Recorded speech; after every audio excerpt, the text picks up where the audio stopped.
सोचिए, अगर आज अचानक पूरी दुनिया की राजनीति, अर्थव्यवस्था और सुरक्षा का संतुलन हिल जाए तो क्या होगा।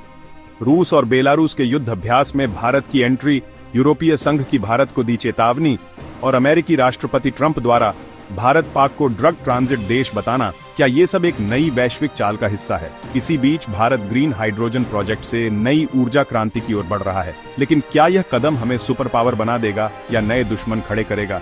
चावल, गेहूं का रिकॉर्ड स्टॉक और तेल पर रूस चीन की डील, क्या आने वाले महीनों में दुनिया की खाने पीने की चीजों और ऊर्जा पर भारत का दबदबा होगा। और सबसे बड़ा सवाल, जब विशाल क्षुद्र ग्रह 2025 FA-22 पृथ्वी के पास से गुजरा तो क्या यह हमें चेतावनी देकर गया कि असली खतरे जमीन पर नहीं बल्कि आसमान से आने वाले हैं। पूरी दुनिया की नजरें उस सैन्य शक्ति प्रदर्शन पर टिकी हैं जिसमें भारत ने रूस और बेलारूस के साथ मिलकर ज़ापाड 2025 नामक विशाल मिलिट्री ड्रिल में हिस्सा लिया है। यह वही अभ्यास है जिसने न सिर्फ अमेरिका और यूरोप बल्कि एशिया के रणनीतिक समीकरणों को भी हिला दिया है, क्योंकि भारतीय सैनिकों का रूस के बख्तरबंद वाहनों और बेलारूस की सैन्य टुकड़ियों के साथ खड़े होना इस बात का संकेत है कि नई दिल्ली अब अपनी विदेश नीति में खुलकर मल्टी अलाइनमेंट कार्ड खेल रही है। और जब यह खबर सोशल मीडिया पर वायरल हुई तो भारतीय ऑडियंस ने इसे यूक्रेन युद्ध की पृष्ठभूमि में अमेरिका के लिए एक सीधी चेतावनी के रूप में पढ़ा, जबकि यूरोपियन यूनियन के कई नेता इसे भारत रूस बढ़ते रिश्तों का सबूत मान रहे हैं। इसी बीच भारत से जुड़ी दूसरी बड़ी खबर यह आई कि देश के चावल और गेहूं का सरकारी भंडार रिकॉर्ड स्तर पर पहुंच चुका है। चावल का स्टॉक 4802 मिलियन मीट्रिक टन तक जा पहुंचा है और गेहूं का भंडार 4 साल के उच्चतम स्तर पर है, जिससे भारत इस साल वैश्विक चावल व्यापार का लगभग 40% हिस्सा नियंत्रित करने के लिए तैयार दिखाई दे रहा है। और यही कारण है कि एशियाई और अफ्रीकी देशों की निगाहें अब भारत की नीति पर टिकी हैं कि क्या वह निर्यात को और ढीला करेगा या फिर घरेलू चुनावी राजनीति के दबाव में अपने भंडार को सुरक्षित रखेगा।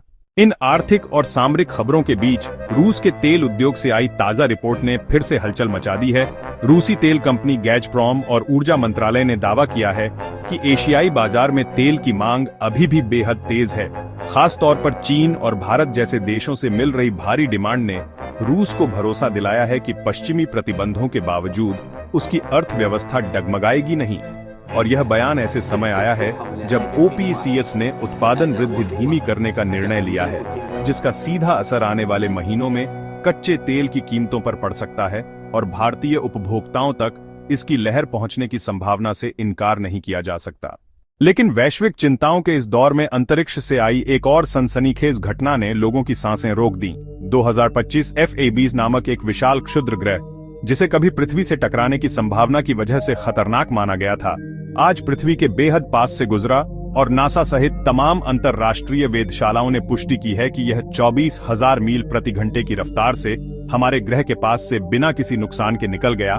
इस दौरान सोशल मीडिया पर एस्ट्रॉइड FA-22 ट्रेंड करने लगा और लाखों लोग इसकी लाइव ट्रैकिंग देख रहे थे, मानो एक साइंस फिक्शन फिल्म वास्तविकता में बदल रही हो। और इस खगोलीय नजारे ने एक बार फिर हमें याद दिलाया कि हमारी पृथ्वी कितनी असुरक्षित और नाजुक है। और इन सब घटनाओं के बीच तियानजिन शहर से आई खबर ने भू राजनीति की बिसात को और उलझा दिया है, क्योंकि शंघाई सहयोग संगठन की बैठकों के दौरान अचानक रूस, भारत, चीन की तिकड़ी एक साथ दिखी और उनकी अनौपचारिक बैठक को अमेरिकी मीडिया ने वेकअप कॉल करार दिया। अमेरिकी थिंक टैंक का मानना है कि जब तीनों देश एक साथ टेबल पर आते हैं तो ये वॉशिंगटन की एशिया रणनीति के लिए सीधा चुनौती है।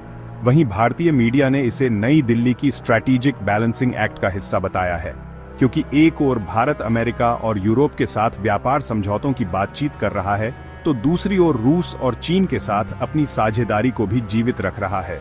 अब सवाल यह है कि जब सैन्य अभ्यास, खाद्य सुरक्षा, ऊर्जा की भूख, अंतरिक्ष से खतरे और भू राजनीतिक तिकड़ी एक साथ सुर्खियों में हैं, तो आने वाले महीनों में दुनिया किस ओर बढ़ेगी। क्या भारत का यह नया संतुलन उसे महाशक्ति की श्रेणी में धकेल देगा या फिर उसे पश्चिम और पूर्व के बीच और गहरी खाई में धकेल देगा। दुनिया की सबसे बड़ी खबरों की दौड़ में जहां सैन्य अभ्यास और क्षुद्र ग्रह की आहट ने सुर्खियां बटोरी, वहीं 18 सितंबर 2025 की बाकी घटनाएं भी उतनी ही महत्वपूर्ण हैं, क्योंकि ये उस गहरे भू राजनीतिक और आर्थिक संघर्ष को उजागर करती हैं जो पर्दे के पीछे चल रहा है। यूरोपीय संघ ने पहली बार खुलकर भारत के रूस से गहराते रिश्तों पर चिंता जताई है और कहा है कि अगर भारत लगातार रूसी तेल खरीदता रहा और उसकी सेनाओं के साथ युद्धाभ्यास करता रहा तो यूरोप और भारत के बीच लंबे समय से चल रहे व्यापार समझौते खतरे में पड़ सकते हैं। यूरोपीय नेताओं का यह बयान केवल एक चेतावनी नहीं बल्कि भारत के सामने रखी गई कूटनीतिक चुनौती है जिसमें उसे तय करना होगा कि वह किस पाले में खड़ा होना चाहता है। इसी बीच तमिलनाडु के वीओ चिदम्बरम पोर्ट से आई खबर ने भारत को दुनिया के सामने एक हरित ऊर्जा शक्ति के रूप में पेश किया है। यहां पहला ग्रीन हाइड्रोजन पायलट प्रोजेक्ट शुरू हुआ है जिसे भारत के ऊर्जा भविष्य की दिशा में ऐतिहासिक कदम माना जा रहा है। इस परियोजना के उद्घाटन ने न केवल भारतीय वैज्ञानिकों और नीति निर्माताओं को गर्वित किया है बल्कि वैश्विक मंच पर भी यह संदेश भेजा है कि भारत अब जीवाश्म ईंधन की निर्भरता से निकलकर स्वच्छ ऊर्जा में नेतृत्व चाहता है। इन सब के बीच मुंबई साइबर सुरक्षा की राजधानी बन गया जहां डाइन विथ अल्फासेक 2025 नामक एक वैश्विक समिट आयोजित हुआ जिसमें दुनिया भर के हैकिंग विशेषज्ञ, एआई इंजीनियर और क्लाउड सुरक्षा कंपनियां शामिल हुईं। यहां चर्चा हुई कि आने वाले वर्षों में आर्टिफिशियल इंटेलिजेंस और मल्टी क्लाउड सिस्टम किस तरह से डेटा गोपनीयता को चुनौती देंगे और भारत इसमें अपनी भूमिका कैसे निभाएगा। इस सम्मेलन ने साफ दिखा दिया कि अब युद्ध केवल हथियारों से नहीं बल्कि डेटा और साइबर स्पेस से भी लड़े जाएंगे और भारत इस लड़ाई के केंद्र में होगा। वहीं एक और खबर ने सामान्य दिखते हुए भी गहरी संवेदनशीलता जगाई। चेन्नई में 20 सितंबर को होने वाला अंतर्राष्ट्रीय तटीय सफाई अभियान। इस अभियान में हजारों लोग समुद्र तटों से प्लास्टिक और जहरीले कचरे को हटाएंगे ताकि समुद्री जीवन को बचाया जा सके।